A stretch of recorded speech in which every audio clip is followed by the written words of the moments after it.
뉴욕이 발칵 뒤집혔습니다. 28%. 미국이 자국 음악 시장에서 단 한 번도 양보한 적 없던 그 비중을 이번엔 정반대 의미로 차지했습니다. 루미네이트의 수석 전략가가 회의실에 들고 들어온 차트 한 장. 거기 적힌 숫자를 본 순간 빌보드 본사의 모든 분석가들이 입을 다물었습니다. 미국이 한국 음악의 가장 큰 손님이 됐습니다. 그 충격적인 전말을 지금 공개합니다.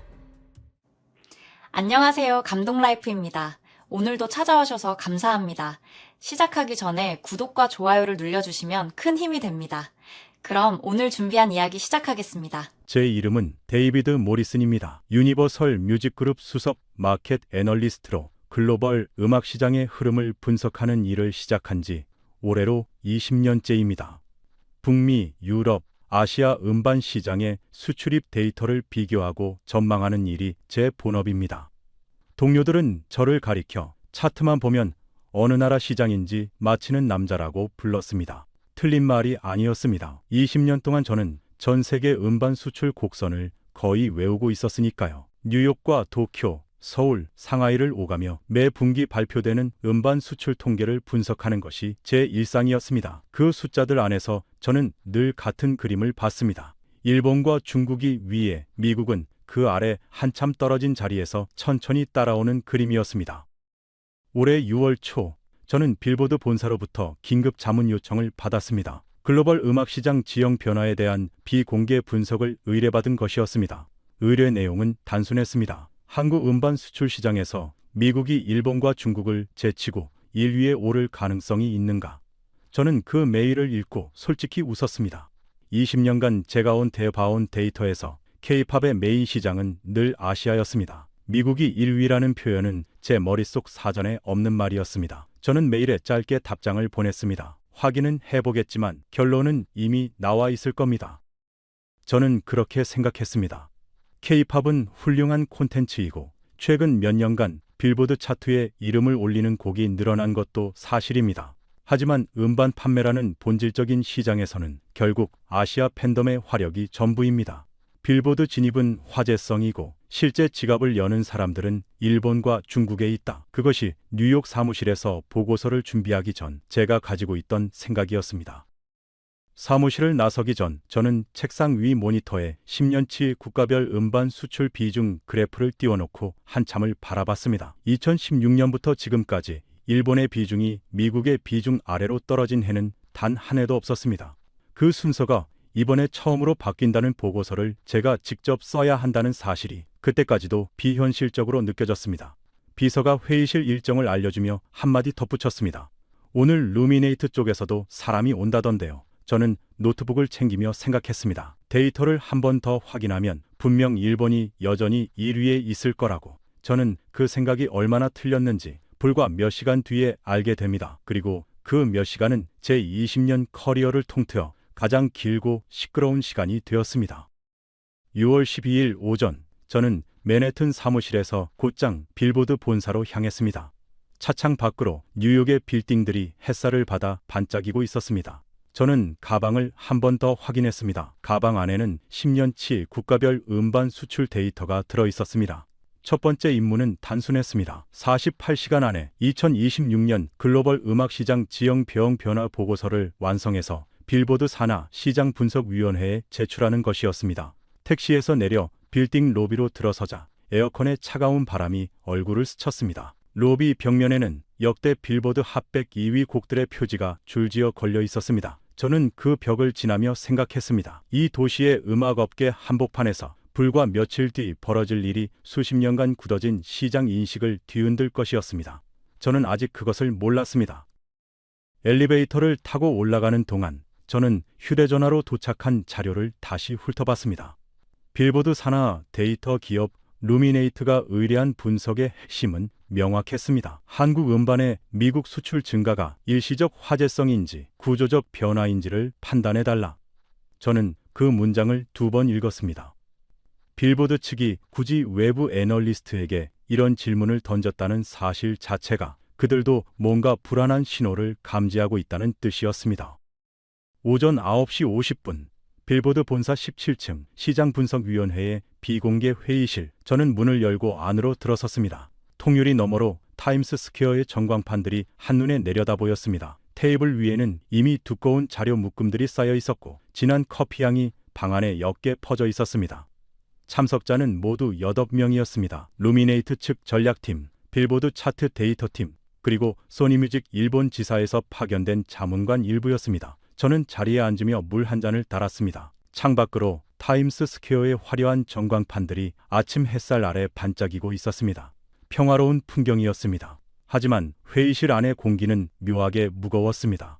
이 자리에 모인 사람들 모두가 같은 보고서를 기다리고 있었습니다. 미국이 한국 음반 시장에서 1위에 오를 수 있는가? 그 질문 하나에 모두의 신경이 곤두서 있었습니다. 제가 자리를 잡고 앉은 지 채 5분도 되지 않아 문이 다시 열렸습니다. 빈센트 할로웨이였습니다. 루미네이트 수석 전략가, 시카고 출신으로 25년 넘게 미국 음반 시장을 분석해온 베테랑이었습니다. 그는 손에 작은 가방을 들고 있었는데 그 안에는 늘 빈티지 LP 한 장이 들어있다는 소문이 있었습니다. 그는 상석 바로 옆자리에 앉으며 가방에서 그 LP를 꺼내 테이블 위에 가만히 올려놓았습니다. 마치 의식을 치르는 사람처럼요. 저는 그 LP를 잠깐 바라봤습니다. 마이클 잭슨의 1982년 앨범이었습니다. 할로웨이는 그것을 한 손으로 가볍게 쓸어내리며 말했습니다. 진짜 팝의 본고장이 어디인지 저는 늘 이걸 보면서 다시 생각합니다. 그의 목소리에는 자부심이 가득 담겨 있었습니다. 동료들이 그를 두고 하는 말이 떠올랐습니다. 할로웨이에게 음악 시장이란 숫자의 문제가 아니라 신념의 문제라는 말이었습니다. 비서가 회의실 문 앞에서 마지막 참석자 명단을 확인하고 있었습니다. 저는 그 틈에 가방에서 제 자료를 꺼내 다시 한번 점검했습니다. 10년치 수출 비중 그래프, 빌보드 진입곡 추이, 그리고 아직 공개되지 않은 최신 수치들. 저는 그것들을 순서대로 정리하며 생각했습니다. 오늘 이 회의실에서 가장 큰 충돌은 할로웨이와의 사이에서 일어날 것이다. 그리고 저는 그 충돌에서 제가 이길 거라고 자신할 수 없었습니다. 저는 그 모습을 보며 직감했습니다. 오늘 가장 단호한 목소리는 저 사람에게서 나올 것이다. 그리고 저는 그 목소리에 반박할 데이터를 가지고 있지 않다고 그 순간까지도 믿고 있었습니다. 회의가 시작되기를 기다리며 저는 가방 속 자료를 다시 한번 만지작거렸습니다. 그 안에 무엇이 들어있는지 저는 아직 절반도 알지 못했습니다. 의장을 맡은 빌보드 시장분석위원회 총괄이 첫 번째 안건을 꺼냈습니다. 2026년 한국 음반 수출 시장, 미국과 일본의 비중 변화 분석. 말이 끝나기가 무섭게 할로웨이가 LP를 손끝으로 한번 쓸어내리며 입을 열었습니다. 이 논의는 사실 결론이 정해져 있습니다. K-팝이 빌보드 차트에 진입하는 건 화제성입니다. 진짜 시장은 누가 실제로 음반을 사느냐로 결정됩니다. 미국은 콘서트 티켓과 스트리밍에는 돈을 쓰지만 CD나 LP 같은 실물 음반을 사재기 하는 시장은 아닙니다. 그건 아시아 팬덤의 영역입니다. 회의실이 잠시 조용해졌습니다. 몇몇 참석자들이 고개를 끄덕였습니다. 할로웨이는 자신의 발언이 이미 결론인 것처럼 다시 LP를 가방에 넣었습니다. 저는 그 순간을 잊을 수 없습니다. 할로웨이의 말에는 틀린 것이 없었습니다. 실제로 음반 실물 구매 문화는 일본과 중국에서 훨씬 강했고 미국 시장은 전통적으로 스트리밍과 공연 위주였습니다. 실물 음반 시장이라는 단어 그 자체로 반박하기 어려운 논리였습니다. 하지만 뭔가 이상했습니다. 저는 손끝으로 테이블을 가볍게 두드리며 생각했습니다. 이 회의가 시작되기 전 빌보드 측이 저에게 보낸 자료 중에는 미국 내 K-팝 음반 구매층이 급격히 늘고 있다는 메모가 섞여 있었습니다. 실물 음반은 아시아의 영역이라는 그 말이 정말 지금 이 순간에도 유효한 것인지 의문이 들었습니다. 잠깐요, 제가 말했습니다. 할로웨이가 LP를 가방에 넣다 멈추고 저를 바라봤습니다. 할로웨이 씨, 한 가지 여쭤봐도 될까요? 실물 음반은 아시아의 영역이라고 하셨는데 그 영역 안에서 최근 미국의 비중은 어떻게 움직이고 있습니까? 할로웨이는 잠시 멈추었습니다. 그러더니 가방을 내려놓으며 말했습니다. 일시적 현상입니다. 큰 흐름에서 보면 무의미한 변동입니다. 저는 고개를 끄덕였습니다. 맞습니다. 그런데 그 일시적 현상이라는 표현을 만들어낸 숫자들이 있습니다. 오늘 그 숫자를 먼저 들어보시겠습니까? 할로웨이는 대답하지 않았습니다. 대신 팔짱을 끼고 등받이에 몸을 기댔습니다. 그것이 그의 대답이었습니다. 회의 진행자가 저에게 발언권을 주었습니다. 저는 천천히 자리에서 일어났습니다. 가방에서 파일 하나를 꺼냈습니다. 뉴욕에서부터 가져온 10년치 데이터가 담긴 파일이었습니다.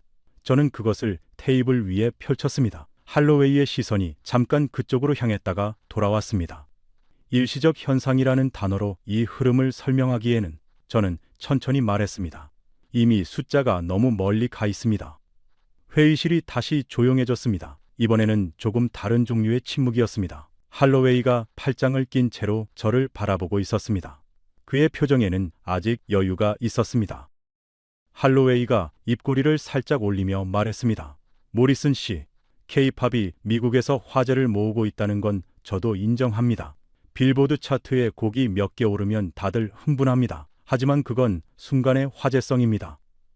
우리가 지금 이 자리에서 논의해야 할 것은 한 해에 들뜬 숫자가 아니라 수십 년간 입증된 음반 시장의 기본 구조입니다.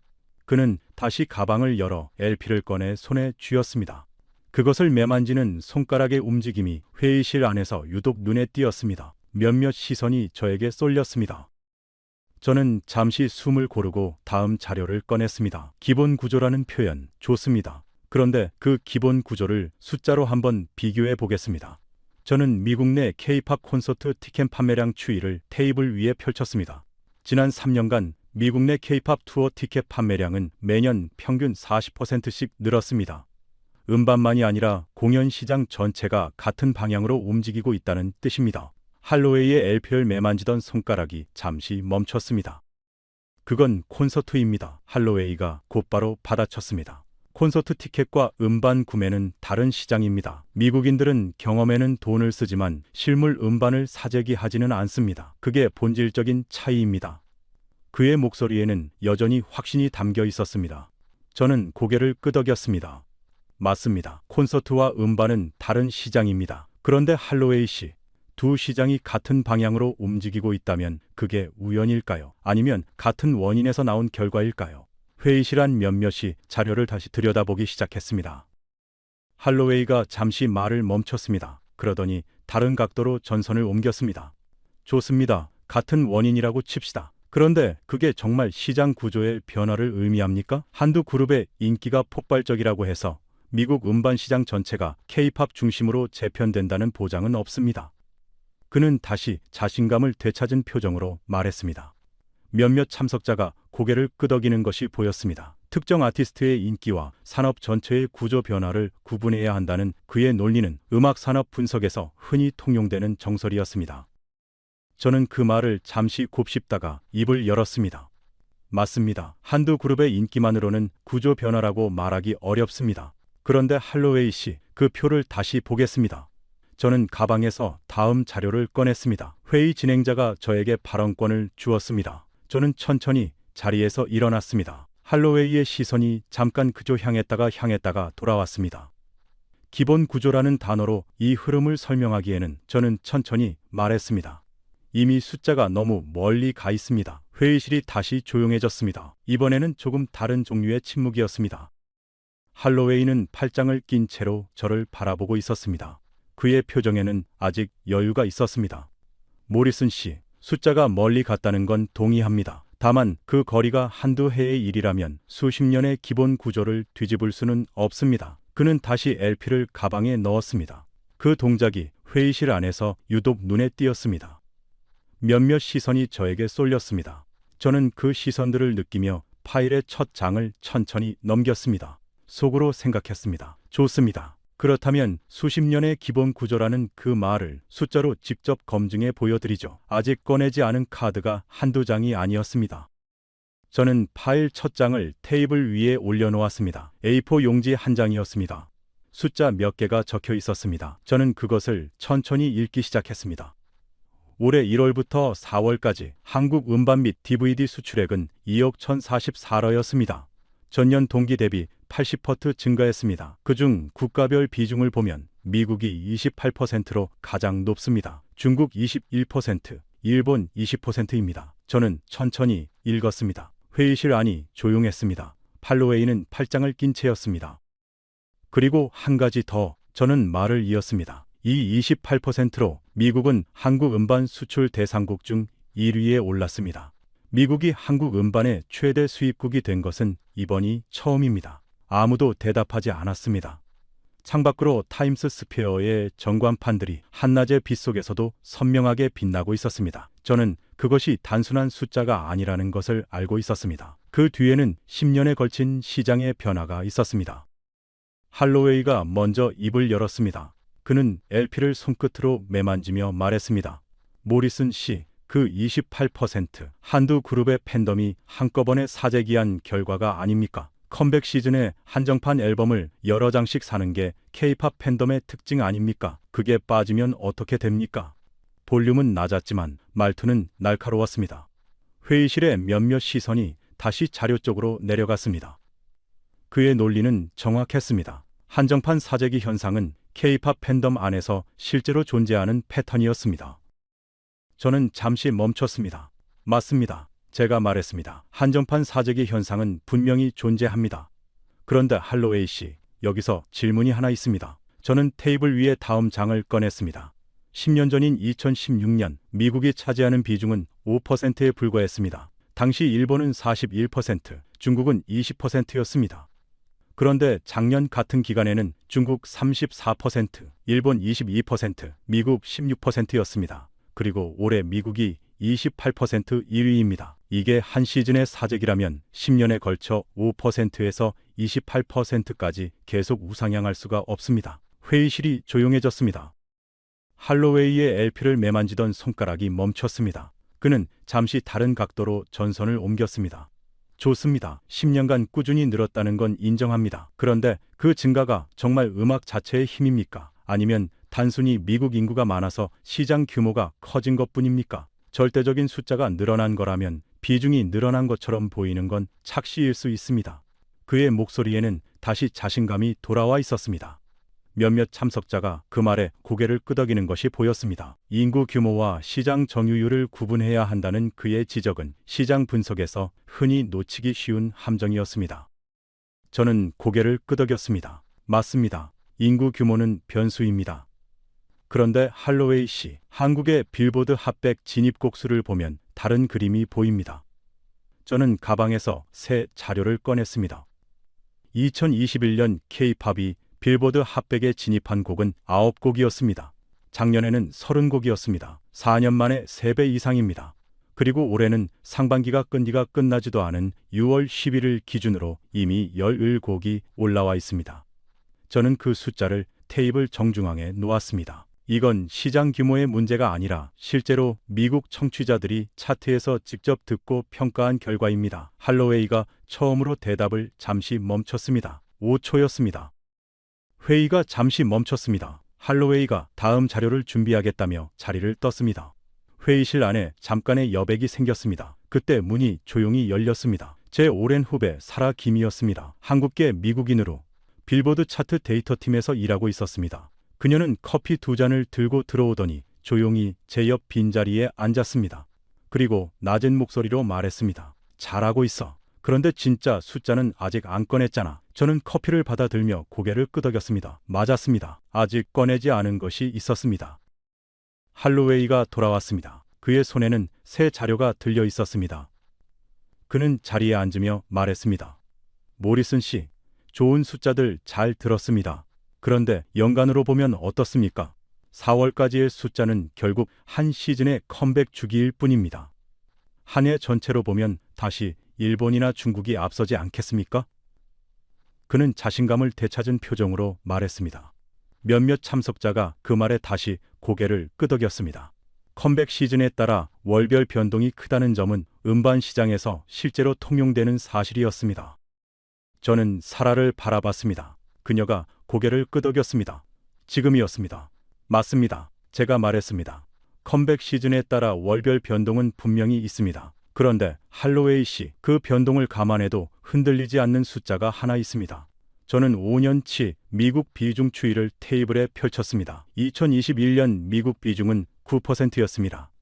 2022년 11%, 2023년 13%, 2024년 16%, 그리고 올해 1분기 28%입니다. 매년 한 번도 꺾인 적 없이 올라갔습니다. 월별 변동은 있어도 연간 추세는 단 한 번도 뒤집힌 적이 없습니다. 할로웨이는 자료를 내려다보며 아무 말도 하지 않았습니다. 5초가 지났습니다. 10초가 지났습니다. 침묵이 길어졌습니다. 회의실 천장 조명이 낮게 윙윙거리는 소리가 갑자기 크게 들렸습니다. 할로웨이가 마침내 입을 열었습니다. 5년간 꾸준히 늘었다는 건 인정합니다. 하지만 모리슨 씨, 그건 결국 일본 시장이 위축되면서 생긴 반사 효과가 아닙니까? 일본화 약세로 일본 팬들의 구매력이 떨어진 거라면 엔화가 회복되면 다시 일본 비중이 올라갈 겁니다. 그의 목소리는 차분했지만 처음으로 방어하는 사람의 말투였습니다. 저는 그 변화를 느꼈습니다. 오전에 할로웨이는 공격하는 사람이었습니다. 지금의 할로웨이는 무언가를 확인하려는 사람이었습니다. 맞습니다. 저는 다시 말했습니다. 엔화 약세가 일본 팬들의 구매력에 영향을 줬을 수 있습니다. 그런데 할로웨이 씨, 일본의 비중이 어떻게 줄어들었는지 정확히 보시겠습니까? 저는 파일에서 다음 자료를 꺼냈습니다. 2016년 일본 비중은 41%였습니다. 작년에는 22%, 올해는 20%입니다. 10년 사이 절반 이하로 줄었습니다. 그런데 같은 기간 한국 음반의 전체 수출액 자체는 줄지 않고 계속 늘었습니다. 일본 시장이 쪼그라들어서 한국 음반 시장 전체가 작아진 게 아니라 미국이라는 새로운 시장이 그 자리를 채우고도 남을 만큼 커진 겁니다. 회의실 안 몇몇이 자료를 다시 들여다보기 시작했습니다. 할로웨이의 손가락이 멈췄습니다. 그는 잠시 다른 각도로 전선을 옮겼습니다. 좋습니다. 미국 시장이 커진 건 인정하겠습니다. 그런데 모리슨 씨, 그게 모두 한국 음반사들이 미국 시장을 정확히 노리고 전략을 짠 결과입니까? 아니면 그냥 운 좋게 몇몇 그룹이 떠서 생긴 우연입니까? 전략이 아니라 우연이라면 다음 세대 그룹에서는 똑같은 일이 반복되지 않을 수도 있습니다. 그는 자신감을 다시 끌어올리며 말했습니다. 몇몇 참석자가 그 말에 고개를 끄덕였습니다. 저는 사라를 바라봤습니다. 그녀가 고개를 끄덕였습니다. 맞습니다. 제가 말했습니다. 특정 그룹의 성공만으로는 전략인지 우연인지 가려내기 어렵습니다.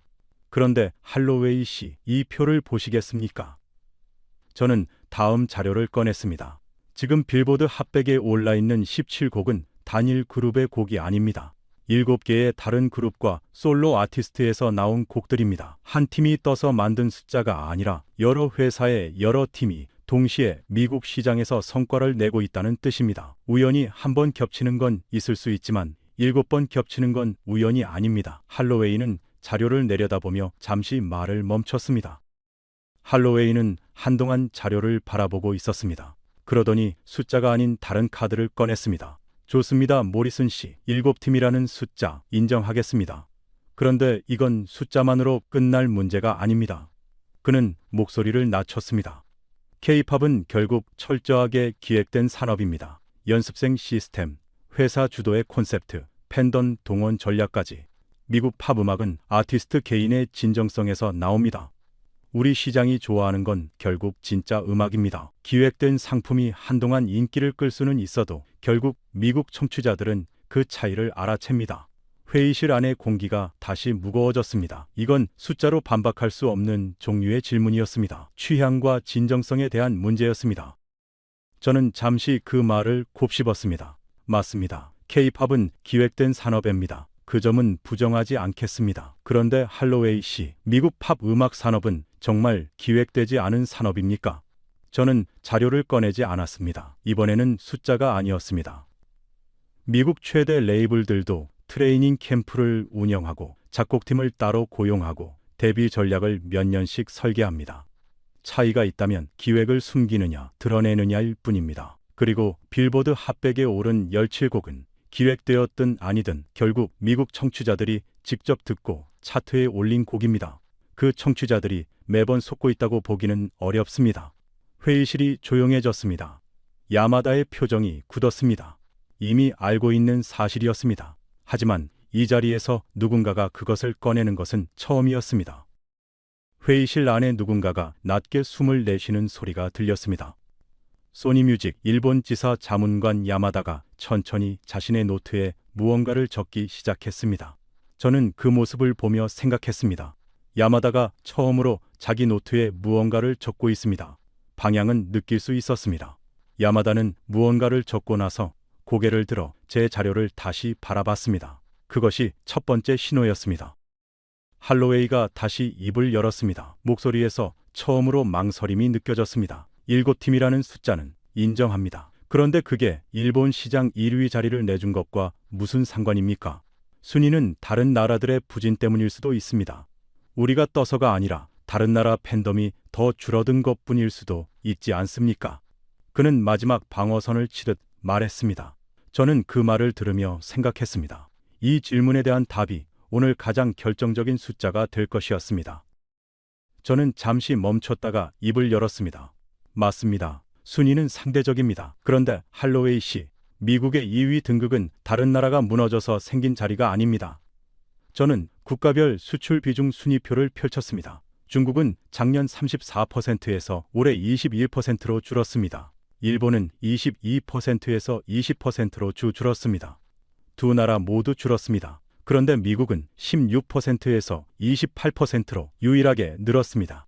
줄어든 두 나라의 자리를 미국이 동시에 흡수한 겁니다. 이건 누군가 무너져서 생긴 반사 이익이 아니라 미국 시장이 다른 두 시장을 합친 것보다 더 강하게 자라났다는 뜻입니다. 회의실이 완전히 조용해졌습니다. 야마다가 볼펜을 멈추고 고개를 들었습니다. 그의 눈이 처음으로 저를 향해 오래 머물렀습니다.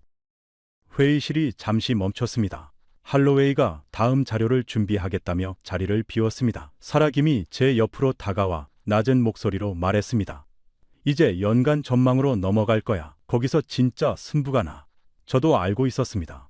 오늘 제가 보여준 모든 숫자는 결국 하나의 질문으로 모이고 있었습니다. 2026년 연간으로 미국이 한국 음반 수출 시장에서 1위를 지킬 수 있는가? 이 질문에 대한 답이 오늘 회의의 결론이 될 것이었습니다. 할로웨이가 돌아왔습니다. 그는 자리에 앉으며 말했습니다. 모리슨 씨, 1분기 숫자는 충분히 들었습니다.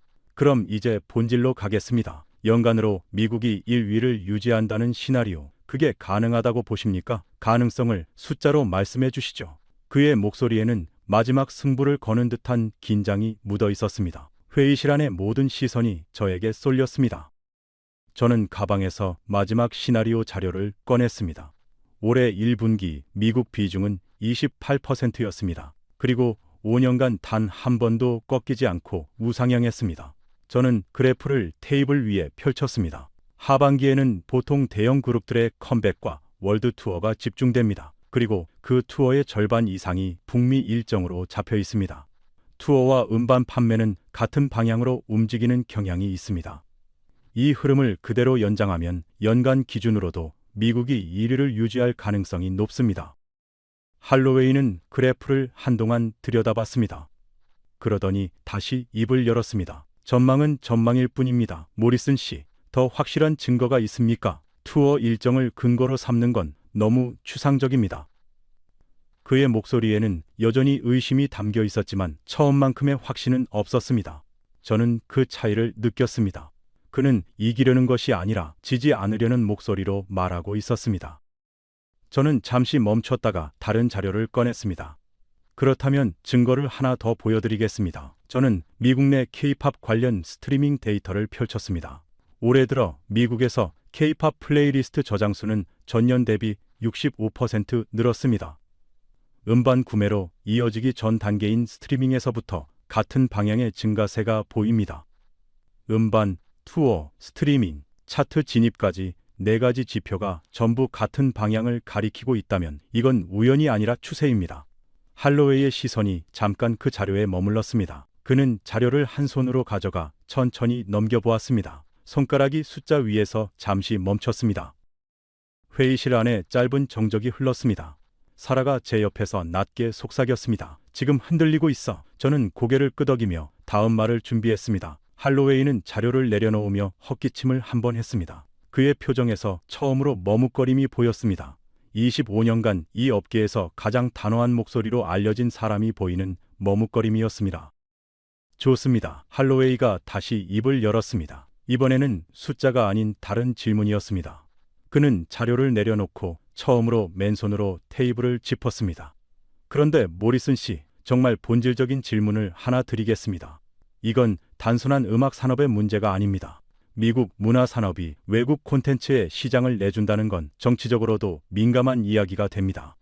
의회에서 외국 콘텐츠 점유율 문제를 거론하기 시작하면 방송 규제나 음반 유통 정책이 바뀔 수도 있습니다. 그 변수 앞에서는 지금의 모든 숫자가 무의미해질 수 있습니다. 그는 천천히 말을 끝맺으며 회의실 안을 둘러봤습니다. 회의실 안의 공기가 다시 무거워졌습니다. 이건 그가 아직 꺼내지 않았던 마지막 종류의 질문이었습니다. 저는 잠시 그 말을 곱씹었습니다. 일정 부분 옳은 지적이었습니다. 20년간 제가 분석해온 모든 산업 보고서에서 정치적 변수는 언제나 가장 예측하기 어려운 리스크로 분류되어 있었습니다. 어떤 산업도 정치라는 변수를 완전히 비껴갈 수는 없었습니다. 저는 고개를 끄덕였습니다. 맞습니다. 문화산업에 정치가 개입할 가능성은 항상 있습니다. 그런데 할로웨이 씨, 지금 이 순간에도 미국 시장은 그런 규제 없이 스스로 K-팝을 선택하고 있습니다. 저는 마지막 자료를 꺼냈습니다. 올해 그래미 시상식 노미네이트 명단에 한국 아티스트가 포함된 것도 누군가의 규제나 정책 때문이 아니라 업계 투표로 결정된 결과입니다. 저는 천천히 말을 이었습니다. 시상식 투표권을 가진 사람들은 전부 미국 음악산업 내부 인사들입니다. 외부의 압력이나 캠페인이 아니라 그 업계 안에서 직접 활동하는 사람들이 직접 표를 던진 결과입니다. 시장이 스스로 만들어낸 선택을 아직 존재하지도 않는 미래의 규제로 미리 부정할 수는 없습니다. 회의실이 완전히 조용해졌습니다. 할로웨이의 손끝이 테이블 위에서 잠시 멈췄습니다. 그는 그것을 한동안 내려다보았습니다. 야마다가 천천히 고개를 들어 저를 바라봤습니다. 그리고 처음으로 입을 열었습니다. 그 스트리밍 데이터, 정확한 출처가 어디입니까? 저는 그를 바라보며 말했습니다. 루미네이트의 공식 집계 자료입니다. 할로웨이 씨의 회사이기도 하죠. 회의실 안에서 누군가 짧게 숨을 들이쉬는 소리가 들렸습니다. 할로웨이가 처음으로 시선을 피했습니다. 자신의 회사가 만든 데이터로 자신의 논리가 무너지는 순간이었습니다. 침묵이 길어졌습니다. 10초, 15초, 조명이 남명이 낮게 윙윙거리는 소리만 들렸습니다. 할로웨이가 마침내 입을 열었습니다. 연간 전망에 대해서는 조금 더 검토가 필요할 것 같습니다. 짧은 한 문장이었습니다. 그것이 전부였습니다. 저는 아무 말도 하지 않았습니다. 사라김도 조용했습니다. 이기고 있을 때 말을 덧붙이는 것은 좋지 않습니다. 하지만 저는 알고 있었습니다. 할로웨이가 한 발 물러선 것처럼 보였지만 그는 포기한 것이 아니었습니다. 아직 한 가지 카드가 남아 있었습니다. 그리고 그것은 숫자가 아니었습니다. 점심 휴식 시간이었습니다. 회의실 밖 복도에 나오자 뉴욕 6월의 후텁지근한 공기가 얼굴을 스쳤습니다. 사라김이 제 옆에 나란히 섰습니다. 그녀는 창밖 타임스 스퀘어 방향을 바라보며 말했습니다. 할로웨이가 오후에는 마지막 카드를 꺼낼 거야. 자존심 얘기. 저도 알고 있었습니다. 오전에 제가 꺼낸 숫자들은 할로웨이의 논리를 흔들었지만 그를 완전히 침묵시키지는 못했습니다. 그에게는 아직 가장 무거운 무기가 남아 있었습니다. 숫자가 아닌 자존심의 영역이었습니다. 호텔로 돌아와 잠시 짐을 정리하던 중 저는 가방 안에서 빌보드 측이 보내온 참고 자료 묶음을 발견했습니다. 그 안에 끼워져 있던 오래된 잡지 스캔본 한 장이 눈에 들어왔습니다. 1998년 한국의 한 음악 잡지 인터뷰 기사였습니다. 헤드라인은 짧았습니다. 일본 진출, 한국 가수의 마지막 꿈. 사진 속에는 도쿄 한 방송국 대기실에서 떨리는 표정으로 서 있는 한국 가수의 모습이 보였습니다. 저는 그 사진을 한동안 들여다봤습니다. 자료 아래쪽에는 당시 인터뷰 발췌문이 함께 첨부되어 있었습니다. 일본어를 배우는데 3년이 걸렸습니다. 일본 활동을 시작하려면 한국에서의 인기는 잊어야 한다고 들었습니다. 그곳에서는 신인이었으니까요. 저는 그 문장을 2번 읽었습니다. 한국 최고의 인기 가수가 일본에서는 처음부터 다시 시작해야 했던 시절이었습니다. 저는 그 사람이 누구였는지 생각했습니다. 저는 자료를 더 읽어 내려갔습니다. 1990년대 후반부터 2000년대 초반까지 한국 가수들이 일본 시장에 진출하기 위해 거쳐야 했던 과정은 길고 더디었습니다. 일본어 레슨, 현지 소속사와의 재계약, 일본 팬덤의 인정을 받기까지 수년간의 무명 활동.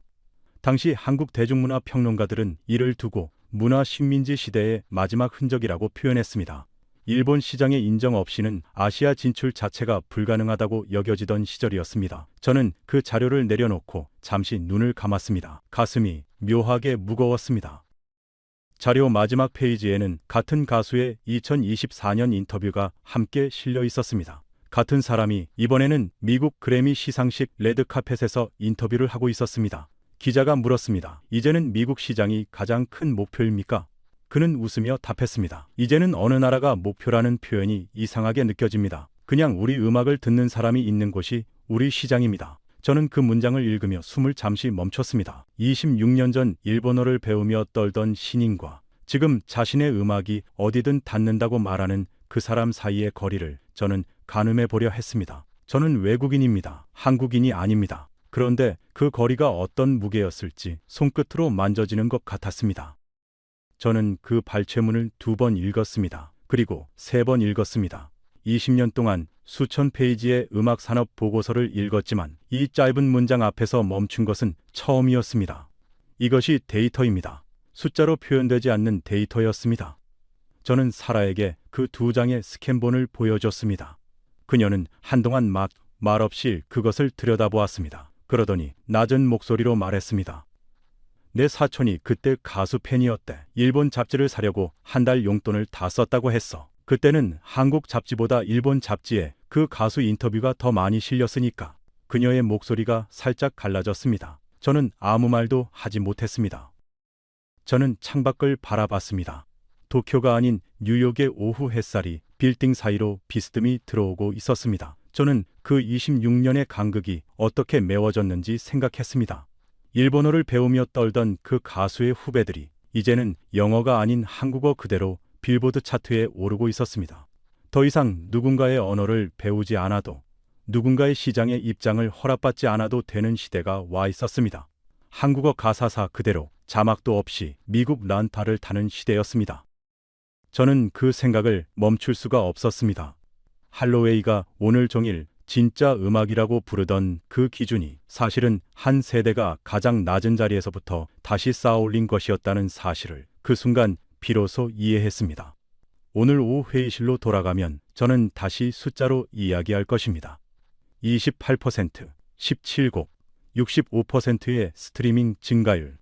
하지만 그 숫자들 뒤에는 일본어 교과서를 펴놓고 코 떨던 신인의 시절이 있었다는 것을 이제는 잊지 않을 것이었습니다. 사라가 시계를 보며 자리에서 일어났습니다. 들어가자. 저는 잡지 스캔본을 가만히 가방 안에 다시 넣었습니다. 그리고 천천히 고개를 끄덕였습니다. 오후 3시가 넘었습니다. 회의실 창밖으로 타임스 스퀘어의 전광판들이 더 환하게 빛나기 시작했습니다. 저는 자리에 앉으며 가방 속 마지막 자료를 만졌습니다. 할로웨이는 잠시 자리를 비웠다가 돌아왔습니다. 그의 손에는 LP가 다시 들려 있었습니다. 저는 그것을 보는 순간 직감했습니다. 마지막 카드입니다. 할로웨이는 자리에 앉으며 LP를 테이블 위에 조심스럽게 내려놓았습니다. 그리고 처음으로 목소리의 톤을 낮췄습니다. 모리슨 씨, 저도 오늘 설득력 있는 데이터를 많이 봤습니다. 그는 잠깐 멈췄습니다. 그런데 한 가지만 묻겠습니다. 유산입니다. 그 한 단어가 회의실 안에 무겁게 떨어졌습니다. 그는 LP를 손끝으로 가볍게 매만지며 말했습니다. 미국 팝 음악은 70년 넘게 전 세계 음악의 기준을 만들어 왔습니다. 엘비스, 마이클 잭슨, 비욘세까지 K-팝이 한동안 잘 나가더라도 결국 사람들은 다시 미국이 만든 기준으로 돌아옵니다. 유행은 돌고 돌지만 기준을 만든 자리는 변하지 않습니다. 어느 쪽이 진짜 음악의 중심입니까? 회의실 안에 몇몇이 그 말에 다시 고개를 끄덕였습니다. 저는 잠시 눈을 감았습니다. 머릿속으로 숫자들을 빠르게 돌렸습니다. 맞습니다. 유산은 중요합니다. 그런데 할로웨이 씨, 유산을 숫자로 한번 보여드리겠습니다. 저는 가방에서 마지막 자료를 꺼냈습니다. 올해 그래미 어워드 주요 부문 후보 명단입니다. 한국 아티스트가 포함된 부문이 작년보다 2배 늘었습니다. 미국 팝 음악의 기준을 정하는 자리에 K-팝이 손님이 아니라 후보로 함께 서 있다는 뜻입니다. 기준을 흔드는 게 아니라 기준 그 자체의 일부가 되어가고 있다는 뜻입니다. 할로웨이가 눈썹을 살짝 올렸습니다. 할로웨이는 잠시 자료를 들여다보다가 마지막으로 입을 열었습니다. 좋습니다. 후보 명단은 인정합니다. 그런데 모리슨 씨, 결국 오늘 이 모든 논의는 K-팝이 운이 좋았다는 이야기로 정리될 수도 있습니다. 스트리밍 시대라는 거대한 물결이 마침 K-팝의 팬덤 운영 방식과 맞아떨어진 겁니다. 미국 레이블도 비슷한 물결을 만났다면 똑같이 했을 겁니다. 그는 마지막 자존심을 지키려는 듯 말했습니다. 그의 목소리에는 더 이상 처음 같은 확신이 없었지만 그래도 끝까지 물러서지 않으려는 기색이 남아 있었습니다. 저는 그 말을 듣고 천천히 고개를 끄덕였습니다. 맞습니다. 운도 있었을 겁니다. 그런데 할로웨이 씨, 같은 물결 앞에서 준비가 안 된 회사는 그 물결을 놓칩니다. 한국 기획사들이 팬덤과의 디지털 소통 방식에 10년을 투자해 오지 않았다면 스트리밍 시대가 와도 그 자리에 K-팝은 없었을 겁니다. 물결은 모두에게 옵니다. 그 물결을 탈 배를 미리 만들어둔 쪽만 거기에 올라탑니다. 회의실 안이 다시 조용해졌습니다. 그때 야마다가 천천히 몸을 앞으로 기울였습니다. 그는 할로웨이도 저도 아닌 테이블 정중앙을 바라보며 말했습니다. 모리슨 씨, 제가 하나 여쭤봐도 될까요? 회의실 안의 모든 시선이 그에게 쏠렸습니다. 야마다는 처음으로 주도적으로 발언하는 것이었습니다. 할로웨이가 미세하게 몸을 굳혔습니다. 야마다가 말했습니다. 저는 작년에 미국 쪽 레이블과 합작 프로젝트를 논의한 적이 있습니다. 그때 미국 측 실무자가 한 말이 계속 마음에 남아 있었습니다. 야마다가 할로웨이를 바라보며 말을 이었습니다. 그가 말했습니다. 이제는 K-팝의 작법을 배우지 않으면 글로벌 시장에서 살아남기 어렵다고. 그때는 영업용 발언이라고 생각했습니다. 그런데 오늘 그래미 후보 명단을 보니 빈말이 아니었던 것 같습니다. 야마다는 잠깐 멈췄습니다. 할로웨이 씨, 저도 소니뮤직 일본 지사에서 20년 넘게 일했습니다. 솔직히 말씀드리면 저희는 한국 회사들의 팬덤 운영 방식을 따라가려고 지난 3년간 별도 팀을 만들었습니다. 누가 기준을 만드는지 이제는 저희도 명확하게 답하지 못할 것 같습니다. 할로웨이의 손끝이 LP 위에서 멈췄습니다. 사라김이 제 팔을 가볍게 건드렸습니다. 저는 그 느낌을 지금도 기억합니다. 손이 떨리고 있었습니다. 그녀도 저도. 야마다가 자신의 노트를 덮으며 마지막으로 말했습니다. 이 자리에서 제가 드릴 수 있는 말씀은 여기까지입니다. 다만 소니뮤직 본사에 돌아가면 오늘 투자 그대로 보고하겠습니다. 할로웨이는 자신의 LP를 내려다 보았습니다. 천천히 그것을 들어 가방 안에 집어넣었습니다. 오늘 이 회의실에서 그것이 처음 있는 일이었습니다. 회의가 시작된 이후 단 한 번도 손에서 놓지 않았던 LP를 지금 처음으로 가방 안에 넣었습니다. 회의실 안이 완전히 멈춘 것 같았습니다. 야마다가 자리에 앉은 채로 더 이상 말을 잇지 않았습니다. 할로웨이는 가방에 넣은 LP를 다시 꺼내지 않고 테이블을 내려다보고 있었습니다. 저는 그 순간이야말로 오늘 회의의 끝을 결정할 마지막 장면이라는 것을 느꼈습니다. 저는 천천히 자리에서 일어났습니다. 서류를 들지 않았습니다. 테이블 위에 놓인 채로 뒀습니다. 할로웨이 씨, 마지막으로 질문 하나만 드리겠습니다. 제 목소리가 생각보다 조용하게 나왔습니다. 오늘 우리가 본 모든 숫자는 결국 하나로 모입니다. 28센트, 빌보드 핫백 17곡, 그래미 후보 2배 증가. 이 숫자들이 한 시즌의 우연이 아니라 10년 흐름의 결과라는 걸 저는 보여드렸습니다. 그런데 정작 일본 측 자문관조차 자신들이 K-팝을 따라가기 위해 별도 팀을 만들었다고 고백했습니다. 이 자리에서 당신은 무슨 근거로 미국 음악 산업이 여전히 기준을 독점하고 있다고 말할 수 있습니까? 회의실 안이 완전히 멈춘 것 같았습니다. 5초가 지났습니다. 10초가 지났습니다. 15초가 지났습니다. 아무도 숨을 쉬지 않는 것 같았습니다. 오늘 하루 종일 단 한 번도 침묵한 적 없던 빈센트 할로웨이가 처음으로 말을 잇지 못하고 있었습니다. 그의 손에 쥐어진 LP 케이스가 테이블 위에 천천히 내려놓아졌습니다. 소리가 없었습니다. 회의실 천장 조명에 낮은 윈소리만 들렸습니다. 창밖으로 타임스 스퀘어의 전광판들이 저녁빛 속에서 더 환하게 빛나고 있었습니다. 자리에 앉아있던 빌보드 시장분석위원회 총괄이 먼저 입을 열었습니다.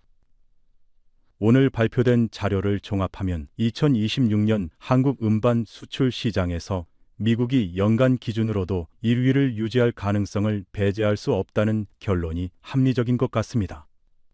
그는 의장으로서 회의를 정리하듯 말했습니다. 야마다가 고개를 끄덕였습니다. 그리고 처음으로 또렷한 목소리로 짧게 한마디를 덧쳤습니다. 소니뮤직은 이 결론을 그대로 받아들이겠습니다. 할로웨이는 대답하지 않았습니다. 천천히 자신의 자료를 정리했습니다. 그리고 LP 케이스를 가방 안에 다시 넣었습니다. 그는 자리에서 일어나며 짧게 말했습니다. 오늘 좋은 데이터 잘 들었습니다. 모리슨 씨. 그것이 전부였습니다. 그는 가방을 들고 회의실을 나섰습니다. 문이 닫히는 소리가 유독 조용했습니다. 회의실 안에 남은 사람들이 하나둘 자료를 정리하기 시작했습니다. 야마다가 자리에서 일어나며 저에게 다가왔습니다. 그는 손을 내밀었습니다. 모리슨 씨, 오늘 많이 배웠습니다. 사실 저도 내심 알고 있었습니다. 다만 이 자리에서 누군가가 먼저 말해주기를 기다리고 있었던 것 같습니다. 저는 그의 손을 잡았습니다. 그의 손이 의외로 따뜻했습니다. 그는 짧게 고개를 숙이고 회의실을 나갔습니다. 저는 잠시 그 자리에 서서 텅 비어가는 회의실을 바라봤습니다. 테이블 위에는 아침부터 오갔던 자료들이 어지럽게 흩어져 있었습니다. 할로웨이가 처음 꺼냈던 마이클 잭슨의 LP 케이스 그림자가 테이블 한쪽에 그대로 남아 있었습니다. 저는 그 빈자리를 한번 바라봤습니다. 틀린 음악이 아니었습니다. 다만 오늘 하루 그 음악 옆에 또 다른 음악이 나란히 놓였을 뿐이었습니다. 사라 김이 제 쪽으로 다가왔습니다. 그녀는 작게 웃으며 말했습니다. 끝났네. 저는 고개를 끄덕였습니다. 그녀가 다시 말했습니다. 할로웨이가 그렇게 조용히 나가는 거 처음 봤어. 25년 넘게 미국 시장 분석만 해온 사람인데. 저는 잠시 생각하다가 답했습니다. 그 사람이 틀린 게 아니야. 미국 팝의 70년 유산은 진짜야. 다만 오늘 그 유산 옆에 또 다른 10년이 있다는 걸 처음 본 거지. 사라가 고개를 끄덕였습니다. 회의는 그날 오후 4시에 공식 종료되었습니다. 저는 마지막으로 회의실을 나오며 뒤를 돌아봤습니다. 텅 빈 테이블 위에 서류들이 남아 있었습니다. 할로웨이의 LP 그림자가 남았던 자리도, 제 자료도, 야마다의 노트도 뒤섞여 있었습니다. 저는 문을 닫았습니다. 복도를 걷는데 사라가 옆으로 다가왔습니다. 오늘 일정 끝났으니까 잠깐 걷다 가자. 저는 고개를 끄덕였습니다. 빌딩을 나서자 뉴욕의 저녁 공기가 얼굴을 스쳤습니다. 우리는 타임스 스퀘어 쪽으로 천천히 걸었습니다. 6월의 뉴욕 저녁은 후텁지근했지만 빌딩 사이로 부는 바람이 가끔 시원하게 스쳤습니다. 걷다 보니 어느새 타임스 스퀘어 한복판이었습니다. 거대한 전광판들이 사방에서 빛나고 있었습니다.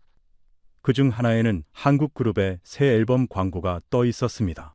저는 그 자리에 멈춰 서서 한동안 그것을 바라봤습니다. 사라가 제 옆에 나란히 섰습니다. 무슨 생각해? 그녀가 물었습니다. 저는 잠시 말을 고르다가 답했습니다. 20년 동안 나는 숫자가 전부라고 믿었어. 그런데 오늘 알았어. 숫자는 추억을 이기지 못한다고 믿었는데 틀렸더라. 숫자가 추억을 증명하더라. 사라가 조용히 웃었습니다. 그 일본어 배우던 가수 얘기. 저는 고개를 끄덕였습니다. 그녀가 다시 말했습니다. 나도 어릴 때 그 노래들 들으면서 자랐어. 그땐 미국에서 한국 가수 이름 아는 사람이 거의 없었는데. 저는 전광판 속 그 앨범 광고를 다시 한번 바라봤습니다. 광고가 끝나자 곧바로 다음 광고가 떠올랐습니다. 또 다른 한국 그룹의 콘서트 일정 안내였습니다. 저는 그 두 광고가 연속으로 지나가는 것을 보며 생각했습니다. 20년 전 이 거리에는 이런 광고가 단 한 번도 걸린 적이 없었습니다. 지금은 한 시간에도 몇 번씩 같은 자리에서 다른 한국 그룹의 이름이 지나가고 있었습니다. 타임스 스퀘어의 불빛이 사방에서 쏟아지는 그 거리에 서서 저는 생각했습니다. 28%라는 숫자는 1998년 일본어 교과서를 펴놓고 떨던 한 신인의 자리에서부터 시작된 것이었습니다. 추억이 아니라 약속이었습니다. 그 약속이 26년이 지나 오늘 미국 1위라는 자리로 돌아온 것이었습니다. 할로웨이는 틀리지 않았습니다. 미국 팝의 70년도 진짜였습니다. 다만 그 옆에서 더 낮은 곳에서 시작해 더 빠르게 올라온 또 다른 10년이 있었다는 것을 오늘 이 도시는 처음으로 인정했습니다. 워싱턴이 아닌 뉴욕에서, 그것도 빌보드 본사가 의뢰한 분석에서 이런 결론이 나올 줄은 저도 몰랐습니다. 20년 경력에서 가장 예상 밖의 보고서가 될 것이었습니다. 하지만 저는 이상하게 편안했습니다. 데이터는 거짓말을 하지 않습니다. 다만 그 데이터 뒤에 무엇이 있는지를 보려 하지 않으면 절반만 보게 됩니다. 저는 오늘 나머지 절반을 본 것이었습니다. 사라가 시계를 보며 말했습니다. 보고서 써야지. 오늘 본 거 그대로. 저는 고개를 끄덕이며 마지막으로 전광판을 한 번 더 바라봤습니다. 이 이야기를 들으신 여러분도 이제 아실 겁니다. 미국이 한국 음반 시장에서 1위에 오른 것이 단순한 팬덤 사재기가 아니라는 것을, 일본어를 배우며 떨던 신인이 26년 만에 한국어 가사 그대로 빌보드 차트에 오르게 된 그 거리의 이름을, 그것은 운이 아니었습니다. 가장 낮은 곳에서 다시 쌓아올린 약속이었습니다. 이 이야기가 감동이 되셨다면 주변 분들과 함께 나눠주세요. 대한민국의 저력을 더 많은 분들이 아셔야 합니다. 구독과 좋아요는 이런 이야기를 계속 전할 수 있는 힘이 됩니다. 지금까지 감동 라이프였습니다. 감사합니다.